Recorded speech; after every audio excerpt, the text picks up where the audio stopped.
In this episode of Thinking Through Autonomy, we talk to Dr. David Danks, Department Head and L.L. Thurston Professor of Philosophy and Psychology at Carnegie Mellon University. David is one of the world's premier ethicists in the area of artificial intelligence. He has examined the relations of trust and identity as they are affected by technologies like self-driving vehicles, autonomous weapon systems, and autonomous cyber systems.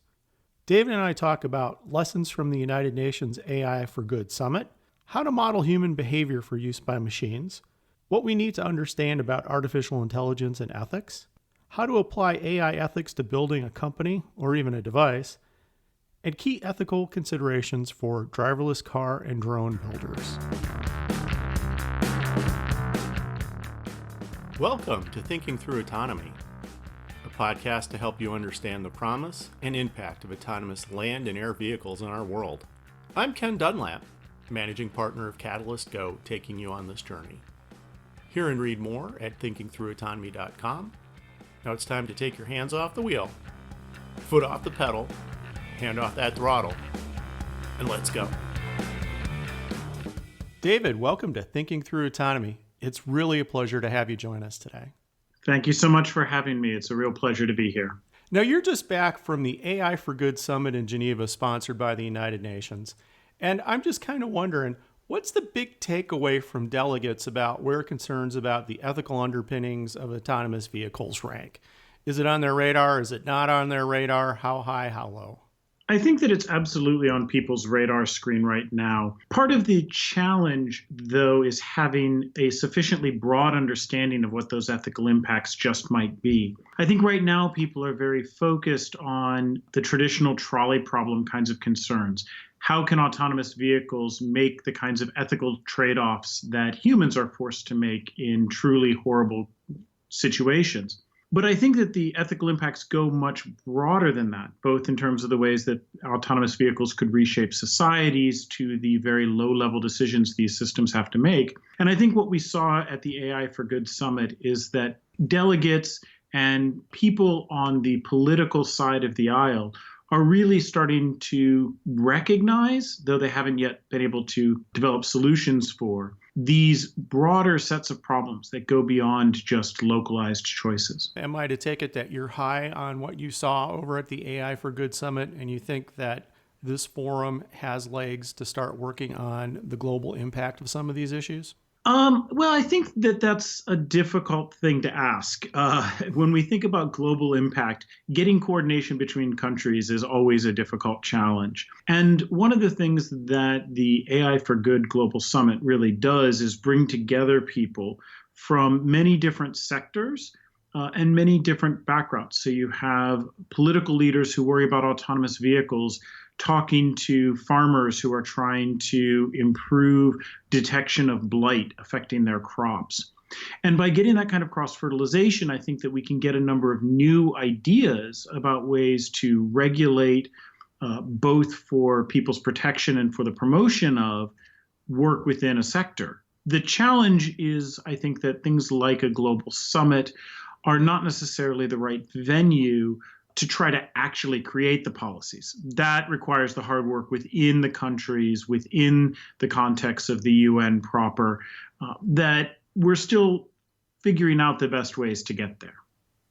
Well, I'd like to dive into this more in just a bit, but first I want to talk about your background as a scientist and a researcher, because it's just absolutely fascinating. The bulk of what I've seen you do over the last several years has really focused on predicting human behavior. How does predicting human behavior help enlighten us about autonomy and about the ethical decisions that we're facing with AI? Well, I think it comes into play in many different ways. So I originally came to these sorts of questions about the ethical and social and psychological impacts of autonomy within technology from the perspective of somebody who was focused on cognitive science and machine learning myself. So I was really interested in trying to understand how we humans wrestle with the complexity of the world around us, as well as how we can get machines both to wrestle with that complexity themselves, but also assist us as we try to navigate the strange world that we all get to live in. And so this got me really asking questions about how ought the machines be helping the humans navigate through the world?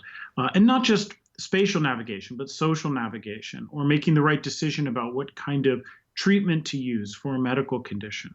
And what that really has, I think, produced in my work and my research is a focus on technology in service of human ends and goals rather than technology as an end in itself. But if we really want to be able to understand technology through that lens, we have to understand how people might use the technology, how it might shape our cognition, and how it might shape the social relations that we have with one another. We can't just technology, toss it over the proverbial wall and hope that nothing goes wrong when it lands in society. We have to take seriously that these technologies are being used by people, for people, and understand how that will change things. Let's just take this subject apart just a little bit. We use the term cognition. And I'm just wondering, what is cognition? I think that that's a great question, especially because we're coming to realize that many of the things that we thought were distinctive to human cognition, or at least animal cognition, can be fairly straightforwardly implemented in machines. But many aspects of what we've sort of traditionally lumped under the heading of human cognition turn out not to be able to be easily implemented in machines. And so this is called into question, what is it that we really have in mind when we use terms like cognition, which is to say thought and thinking and rationality and reasoning? And of course, it's very easy to throw out those terms, but they're meant in many ways as synonyms for one another. And so the challenge we have with cognition is, with understanding the nature of cognition, is to be able to identify what is distinctive about some sort of thinking agent, which is something around being able to adapt in rational or sensible ways to changes in our environment, changes in the goals that are around us, goals that we have in interacting with the world, and thereby achieve the ends that we have in mind. So when I drop my phone and it falls to the ground, there's no cognition occurring there because it is simply subject to the laws of gravity. But when I see my phone falling and I think that's going to be a problem when it smashes on the ground, well, that's very much cognition. We may not be able to do anything about it, but we're able to anticipate the world's changes, plan for them, attempt to control the world around us, all in ways that are finely tuned to variations in the environment. Well, we opened up the show by speaking a little bit about AI, and I think maybe now's the time to do the deep dive into it. One of the issues that I'm finding with AI these days is that everything from toothbrushes to drones to automobiles are being advertised as having artificial intelligence behind it. David, what do we mean by artificial intelligence when it comes to machines? Well, I think one of the striking things that doesn't get talked about very much is actually the fact that I would argue that within the community of people that we think of as AI researchers and developers, very few people use the term AI. The problem is that if we think about cognition, to go back to your earlier question, when we want to implement cognition in a machine, we're not talking about any one thing. We're talking about a whole series of processes and operations that have to occur in order to get intelligent behavior. It's everything from sensing the world around us to perceiving, to realizing it's a phone in front of me rather than a brick, to being able to learn from the world, to plan, to predict what might happen if we carry out different kinds of actions. And so what you find in the AI community is that people don't refer to themselves as AI researchers or AI developers. They instead work on computer vision or machine learning or planning algorithms. And so if we really want to dive into what it is to do AI in a machine, to do machine cognition, what it is it's to attempt to capture many of these different kinds of cognitive processes that seem to be important parts of intelligence and figure out how to implement something like that process in a computer. Now, we can get a lot of advantages in that by looking at a kind of proof of concept for intelligence, namely what humans do. But we have a great deal of freedom when it comes to machines. Now, if we think back to your first part of your question, or the observation that AI is being used as a branding term for just about everything, it seems, these days, we, I think, quickly realize that there's actually very little true artificial intelligence, if any, going into the vast majority of these systems. Instead, what we're seeing is mostly fairly straightforward kinds of either learning or planning systems that are not terribly sophisticated in many ways. So they can give the appearance of being intelligent. They can adapt in certain natural ways, but they don't have anything like the kinds of flexibility that I think would truly be needed to have intelligence. Instead, I think what we have is we have toothbrushes that can learn, or Skype algorithms that can adapt to changes in background noise, or these kinds of things. So when I think about this whole subject, is it appropriate for me to say, okay, there's one discipline called artificial intelligence, but then there's also subdisciplines within that, like machine learning, like deep learning? Is that how it's broken up? Am I understanding this right? I think that that's a natural way to think about it. I think the question that then immediately arises is whether there actually is any overarching discipline that we should consider the discipline of AI. Certainly for rhetorical and branding reasons, these different subdisciplines are getting lumped together. But one of the things that has been striking to watch over the last 15 to 20 years has been the really astonishing growth and advances that have occurred in each of the subdisciplines, without necessarily having much or any advances in how to put the pieces back together. So we have tremendous machine learning algorithms and astonishingly powerful planning algorithms, and computer vision has just progressed in ways that many people doubted would even be possible 20 years ago. And yet what we see with things like autonomous vehicles is the tremendous challenge, where we still are not quite sure how to address the challenge of putting these pieces together.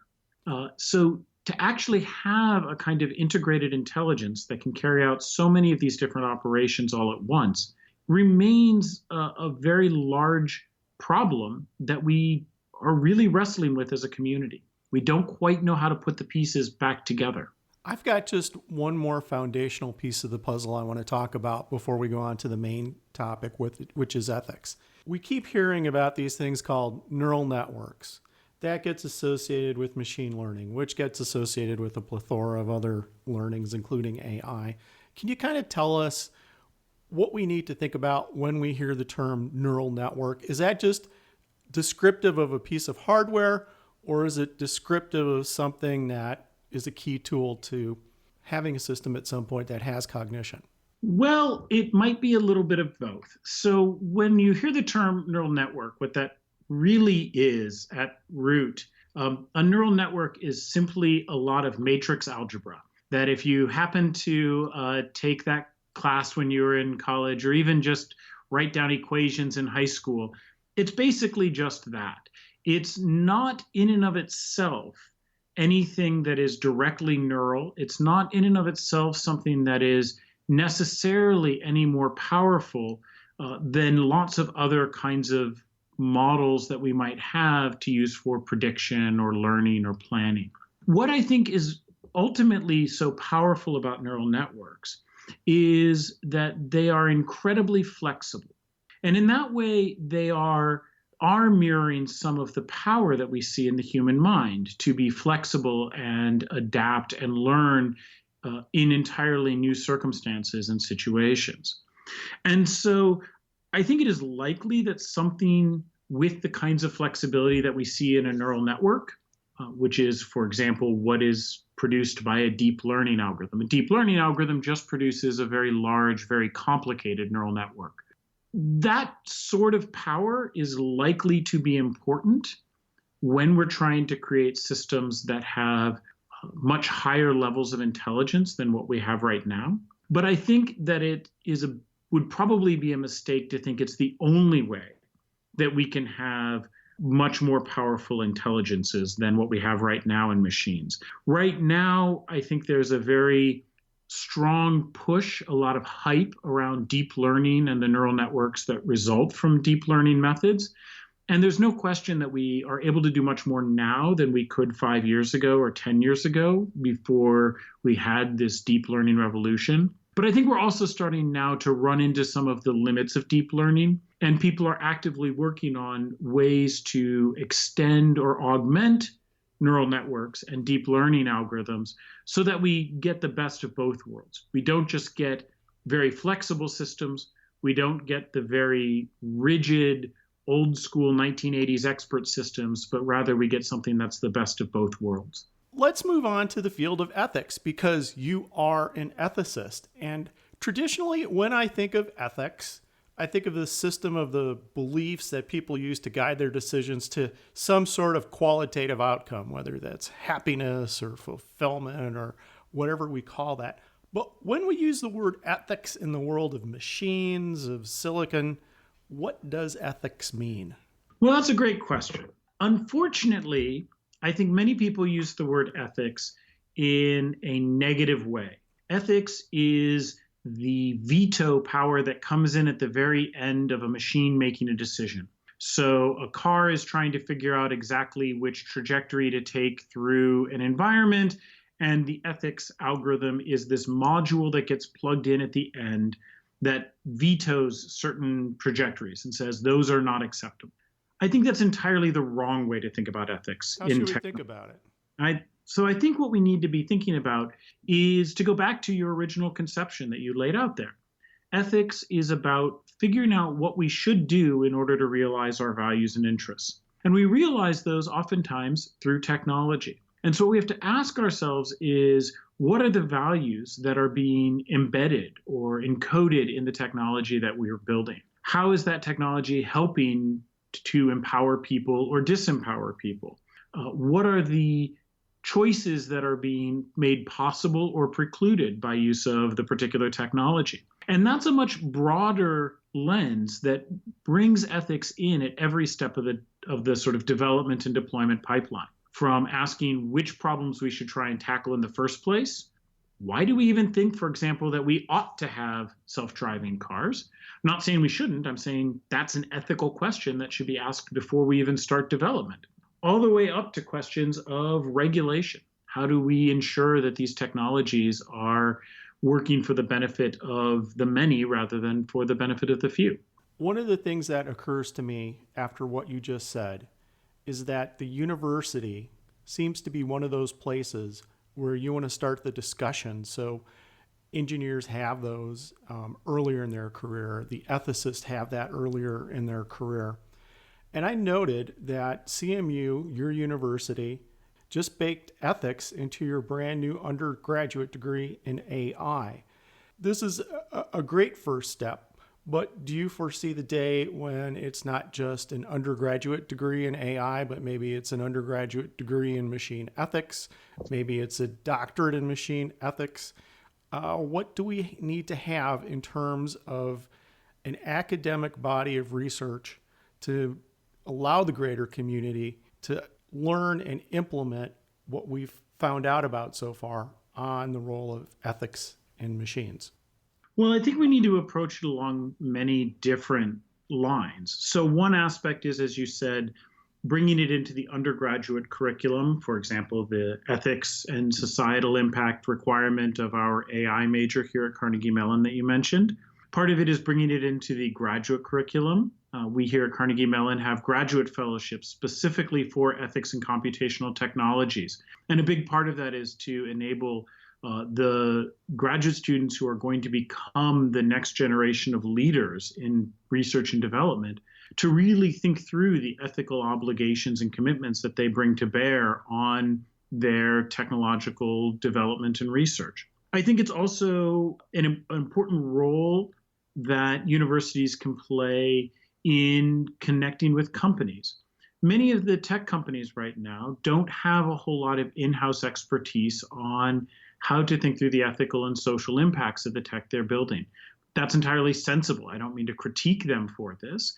They are focused on building amazing technology. And so one of the things that I think we in academia can do is we can provide that knowledge, that specialized knowledge in how to think through the impacts and implications of the technology for these companies. So I know personally I do a decent amount of consulting work with companies trying to help them identify what are actionable principles that can guide their own research and development. I think we have to approach it from the point of view of regulation and policy. Right now, you've mentioned autonomous vehicles a couple of times, and right now there's a lot of debate, both locally here in Pittsburgh and nationally in the United States and globally between countries around how we ought to regulate autonomous vehicles. What are the policies that we should put into place? And unfortunately, many of the politicians don't necessarily have the technical knowledge. Many of the technologists don't necessarily understand the political constraints or the ethical implications.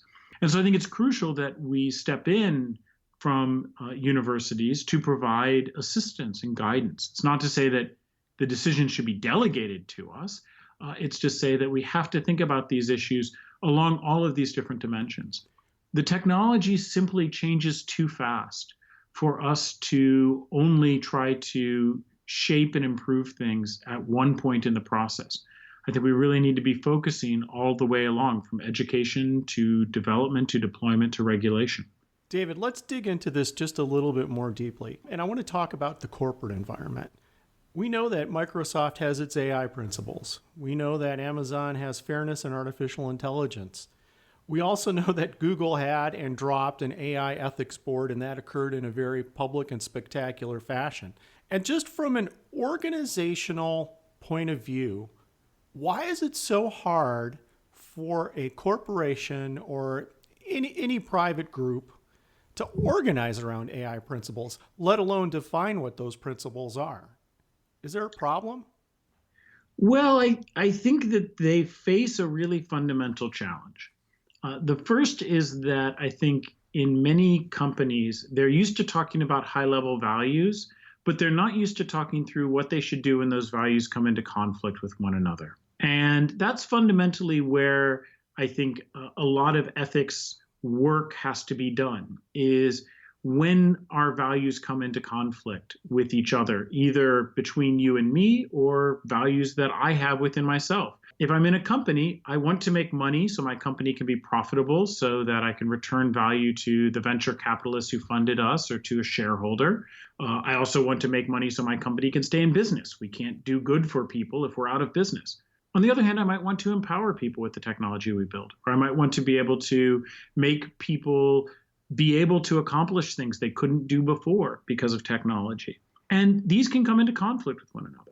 And I think one of the things that has been happening with a lot of these technology companies is they've become very good at saying what their values are and not very good at providing actionable guidance to their employees about how to resolve conflicts between those values. And on the one hand, that's reasonable. These conflicts often are very context dependent. It depends on exactly what kind of technology you're building. It depends on who it might impact in various ways. On the other hand, I think that there is a lot that companies could do to put processes and procedures in place to help their employees work through it. That's, though, not the kind of thing that CEOs are necessarily good at doing. So I think it's a real challenge that these companies face, and it's one they're going to have to resolve if they want to be able to defend the ethical nature of the technology they're building. But I think it's unsurprising that so many of them are struggling so much to find ways to do it, given that they're trying to have very high-level general principles that apply in every case for every employee, for any technology. That's just a hopeless goal. And so I think that they need to recognize the importance of really tying the principles they develop down into practical guidance for their employees. David, when your phone rings and the company at the other end says, we'd like you to come on in and we'd like you to take a look at the ethics behind some of our technology, that seems to be a pretty big ask. But an autopsy like that has to start somewhere. how would you look at an existing product, an existing, line of services, and ask yourself, what is the foundational question I need to know the answer to evaluate how ethics is built into or not built into this technology? Well, interestingly, many of the questions that I or others would immediately ask are actually the same questions that you would ask if you were trying to find out whether some technology was the product of good design. So you ask, what problem is the technology intended to solve? Does it solve it for the people it is intended to help? What are the unintended consequences that might result from the use of this technology? Are the users of the technology appropriately informed about what is happening in the technology and with, for example, their data? Are people clear about whether they even are users of the technology, in contrast with, for example, many social networking sites where people think they are users, but they are actually the data. They're actually the product and the users are advertisers. So I think what you have to start with is asking about what the intent of the technology is and how successful it is at achieving that intent. Many cases of what we might consider to be unethical technology or technology that falls short on that dimension, I think ultimately come to not that people did a bad job of producing the technology, but rather that they produced technology to solve a different problem, or the technology manages to solve a different problem than the one that people actually wanted technology to solve. So if I'm trying to build something that helps my students learn, I want to build an online tutor that will help my students learn in the classroom. And instead, what I produce is a system that is very well designed for getting students to memorize and regurgitate facts on a multiple choice test. But that's not what I wanted the technology to do. It was just not well designed for what I wanted. It was very well designed for something that is a nearby cousin of what I wanted. And so I really think that's the first step. Now, once you have an understanding of the design principles and the design intent and realization of a technology, then you can start to do the autopsy of connecting it to the values of the company, the values of the employees, the values of the users. Because now you can ask whether, in fact, people are having their values and interests advanced by the technology, or whether the technology is advancing the values and interests of somebody else, in which case we would be getting a lot closer to something that is very ethically problematic. And I think what you're talking about as well is that these companies need to have some sort of corporate commitment to ethics in the work that they do. But you and I both know that when you take a look at coding that's based on production and volume, and you have folks that are working in a production environment.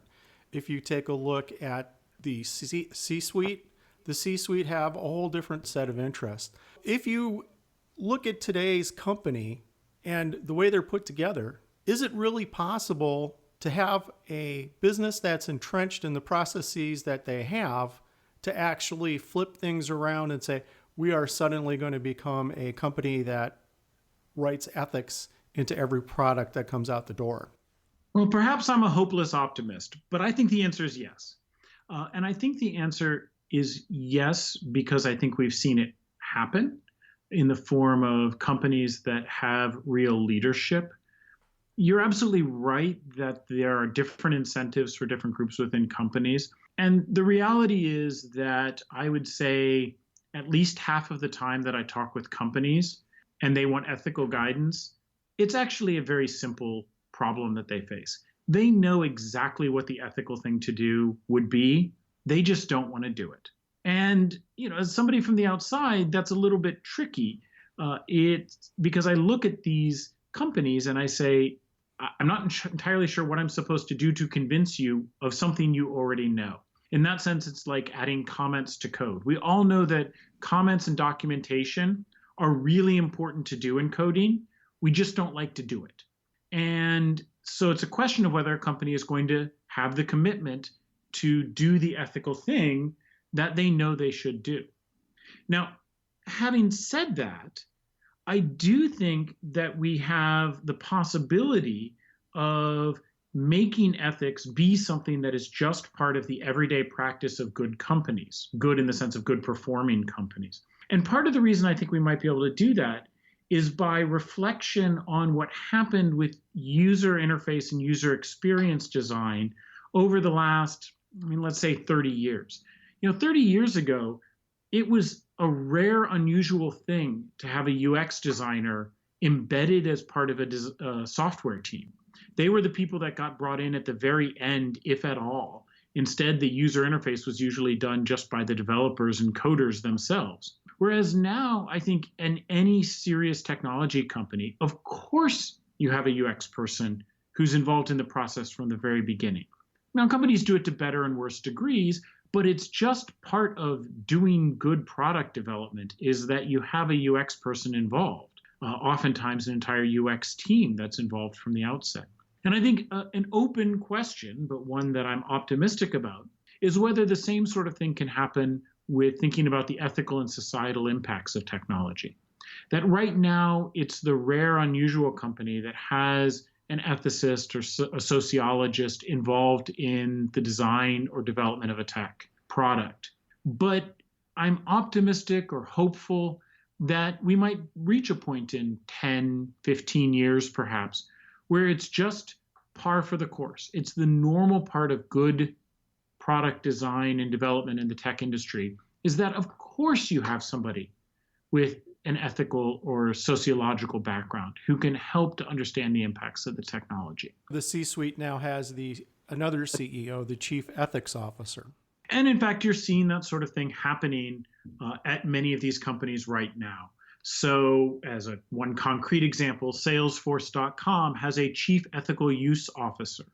You're seeing the U.S. Department of Defense through, in collaboration with the Defense Innovation Board, trying to develop ethical and responsible use principles for technology in the US DoD. And I think that these are all connected in the idea that you need to have some group of individuals that is trying to embed these kinds of principles and practices and processes throughout the organization. Let's kind of switch gears metaphorically and literally to talk about driverless cars for a little bit more. Earlier in the podcast, we were talking about, I'll call them these larger examples.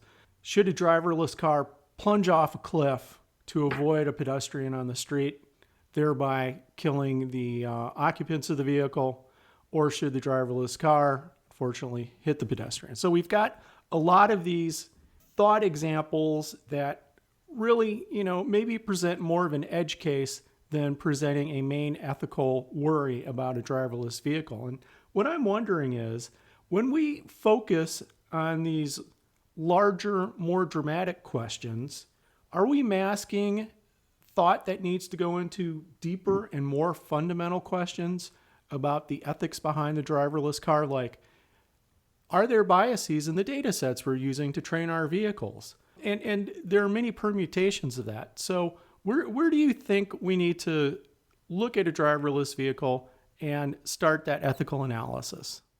So I'm 100% on the side that we have focused too much on edge cases that are based on a misunderstanding of how the technology even works in the first place. So here's an example of what I think is a really deep ethical problem confronting driverless cars. I think that most people would agree that all else being equal, driverless cars should obey the law. I think most people would agree that all else being equal, driverless cars should minimize the probability of an accident, that is to say they should drive safely, at least, subject to driving at all. I mean, the safest way to avoid an accident is never to get on the road in the first place. The problem is that those two ethical commitments, those two value commitments, come into conflict with one another. So all else being equal, the speed that minimizes the probability of an accident is roughly the speed of prevailing traffic around you. And if you're in a place of which there are many, for example, here in Pittsburgh, where you have a speed limit 25 zone that everyone's doing 35 to 40 in those cases, there's an ethical dilemma. You cannot simultaneously follow the law and drive as safely as possible in the sense of minimizing the probability of an accident. And that is in many ways a really deep ethical challenge that's not a technological one. The vehicle doesn't care. You can program an autonomous car to do either one, to either follow the speed limit and go 25 in that case, or to drive with the speed of the traffic around it and go 35 to 40. The vehicle doesn't care. But you have to make an ethical choice just to put the vehicle on the street in the first place. It's not an edge case. Here in Pittsburgh, it's probably more common than it should be that you have these sorts of situations.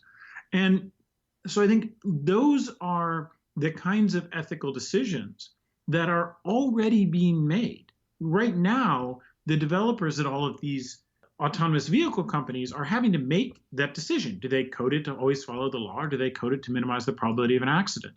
And that kind of ethical choice is one that I think should be talked about much more openly, because that's actually where the proverbial rubber is meeting the road.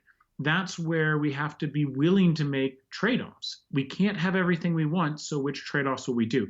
It's not the trade-off of do we hit one pedestrian or two people in another car.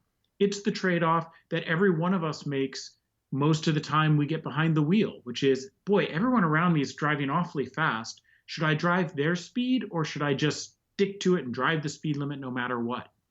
And getting vehicles to be able to resolve this in a way that we can all endorse is, I think, a deep political problem in addition to an ethical one. Isn't there a problem as well with the vast amount of secrecy that goes behind the development, and much rightly so, of these driverless vehicles?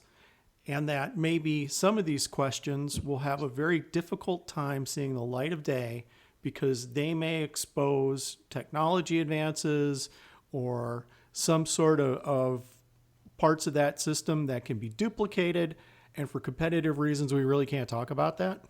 I think that's a potential risk, and it's one of the reasons that I, along with my colleague here at CMU, Alex John London, we've proposed that, in fact, the regulation of autonomous vehicles should not proceed along the lines it currently seems to be going, but rather should be inspired by the ways that we regulate medical and pharmaceutical interventions through, for example, the drug approval process. Because many of those kinds of secrecy concerns arise in much the same way when we're talking about the large drug manufacturers. That Merck has a very strong competitive reason not to give out all of the details about exactly what it is that they are going to be doing in some new drug that's been submitted for approval. And one of the functions of the Food and Drug Administration, the FDA here in the United States, is exactly to be a trusted information broker. The FDA is provided with a large amount of information about the function and design of drugs that the FDA does not make public. But it acts on behalf of the public to make decisions about whether sensible trade-offs are being made in the development of some new pharmaceutical. And it seems to me, and also Alex, that we need to think about whether the same kind of structure should be in place for autonomous vehicles. That there arguably needs to be a trusted information broker, that all of these companies, Waymo, Uber ATG, Argo, Aurora, and many others, that they are all able to tell this trusted information broker about some of the technical details and trade-offs that they are implementing in their systems, so that those can be approved in the public interest without thereby disclosing to their competitors important key technical details that provide a competitive advantage. Let's just drill down maybe one level deeper for the audience. We know that these driverless systems, these autonomous systems, rely on vast data sets that they train against, the training data. Can you talk a little bit about the considerations that a designer might need or an engineer might need in trying to ensure or at least identify whether or not bias has creeped unintentionally or intentionally into the data sets that are being used to train the vehicles? And it's a great question, because that's exactly one of these places where we don't know very much about what's actually happening, because, as you said, this is one of the key distinguishing features between the companies is exactly what data they have available to train on. So there are a number of different ways in which bias can creep into these systems as a result of the training data that are used. Probably the most obvious one is if there are particular kinds of situations or experiences or input that are underrepresented in the data set. So, for example, if you have a data set in which all of the pedestrians are Caucasian, then arguably the system might not learn that somebody who has darker skin is also a pedestrian. Now, there are ways of trying to address this if you know that certain kinds of cases are underrepresented in your data set. But we run into really two different problems with that response. The first is we don't actually know what are all of the situations that matter when it comes to distinguishing harder and easier cases when it comes to driving. But the bigger issue is that many of these systems learn about the world and represent the world differently than we humans do. So differences that matter to us might not matter to the system, and vice versa.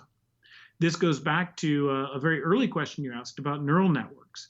Neural networks are incredibly flexible and adaptable and can learn really complicated regularities from large data sets. But they often learn about the data and represent the data quite differently than we humans do.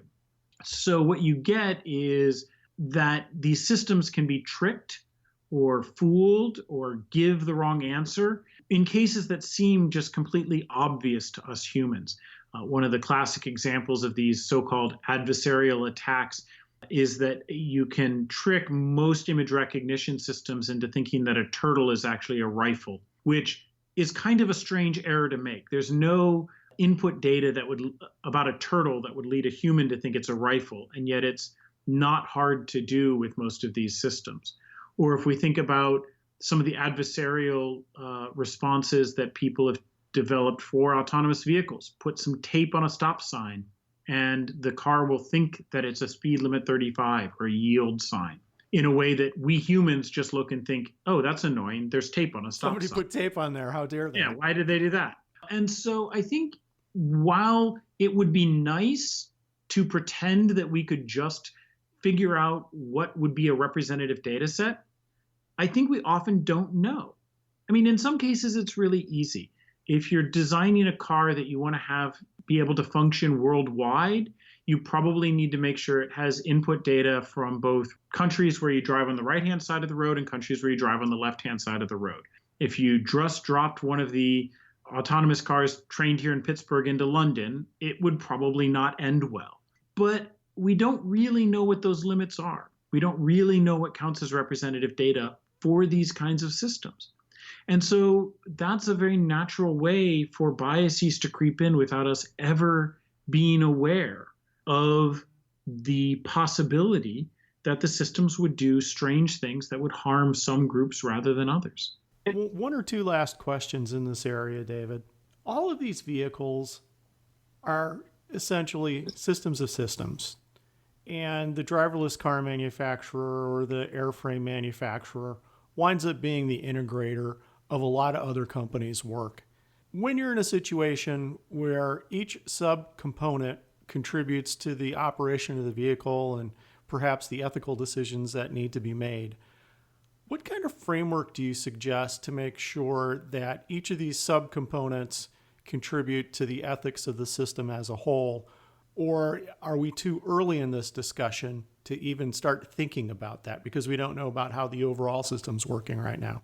I certainly don't think that it's too early to ask these questions. I think one of the most important aspects here is for us to figure out the right way for the different component manufacturers to communicate to the, let's just call it the assembler, even though what those companies are doing is far more than just assembly.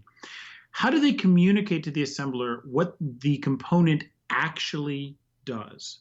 When I'm building an ordinary human-driven car, it's not that difficult for the brake manufacturer to tell me, if I'm Ford, exactly what it is that the brake system does. Because what they're able to do is give a kind of performance profile of, in these contexts, when this level of force is applied, here's exactly how the system will respond. But those kinds of performance specs are almost always designed and written for relatively closed context, which is, say, context that we can precisely specify. And one of the challenges that we have as we have more and more intelligence added into technology is that it becomes usable in more and more contexts. So if we just take a not AI example, it's pretty straightforward to explain what it is that an ordinary cruise control system does. If I build cruise control and I want to hand it and I want to sell it to Ford, it's not hard to explain that it essentially just controls the speed of the engine in order to ensure that the vehicle speed stays the same. Now, let's just shift to adaptive cruise control. Now, the system is much more complex. It is processing more information. It has to be able to perform differently depending on whether there's a lot of rain or not, for example. It might need to be able to signal that it can't carry out its ordinary functions. And so we have to have a language so that we can ensure that the maker of the adaptive cruise control is able to tell Ford exactly how it's going to perform. Now, that's adding a very small amount of intelligence to a system in many ways.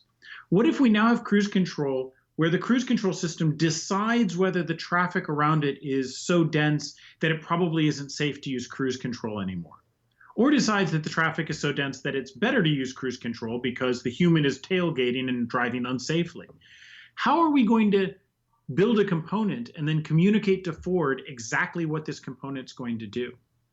And I think when we think about how to avoid the kind of ordinary accidents that arise when complex systems are dropped into complex environments, that's really dependent upon the assemblers, the aggregators, understanding what each of the components is capable of doing and how it will behave. And right now, we don't have very good language for transmitting that kind of information between companies. And so I fear we're going to have we'll have more accidents before we're able to figure this out. Let's just move on for a minute in the last couple of minutes that we have on this podcast and get back to the operational considerations when you're talking about an autonomous vehicle. And it occurs to me that we can do our best to build an ethical autonomous vehicle. And at some point, we'll have that solved. But that vehicle can still behave in ways we may consider to be unethical. So my thought experiment is if we have a vehicle that's designed to go from point A to B, it can do that. But in doing so, it chooses a routing that maybe disenfranchises parts of a city, maybe creates service gaps which hurt a community. Is that the same question that we need to think about when we construct a vehicle? So is the end use something that we can control as we're building it, or does that hit a different level of ethics and community responsibility? Well, I think it's all interconnected. So when you're developing the system, I think that one ought to be sensitive to the ways that it's potentially going to be used. But of course, the use of a system depends in part on what the system's capabilities are. And so there's a kind of, to use a term from biology, a kind of coevolution of functions and uses. And so that's where I think there needs to be more community engagement by some of these companies to try to determine what the challenges really are that are faced by the communities. I think there needs to be more leadership and guidance from political leaders about what would be acceptable standards for these kinds of behaviors, but also feedback from the technological community about which things are feasible or which things are particularly challenging to do. I think anyone who's ever been involved in a software project knows the feeling of somebody who isn't one of the coders walking in the room and saying, well, why can't we just make this little change? And you realize that that little change is going to mean refactoring thousands of lines of code. And so there has to be, I think, this sort of dialogue between the different groups in order to ensure that we end up in an appropriate place where we don't have groups being disenfranchised, where the vehicles are aware of for example, socioeconomic makeup of the neighborhoods they're driving through, not because they should be riskier in some neighborhoods than in others, but in order to ensure that there is equitable use or access to these resources, to these technologies.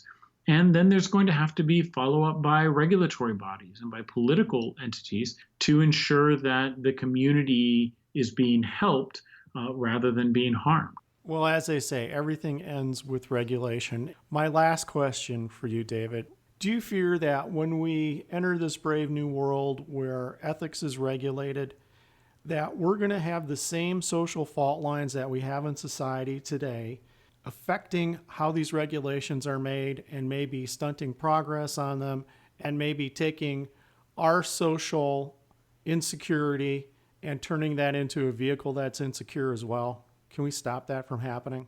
Well, I mean, I would say right now the technology is rapidly outpacing the regulation. So I'm not yet worried that the regulation would stunt the technological development. I think, if anything, the regulation is constantly trying to race to catch up.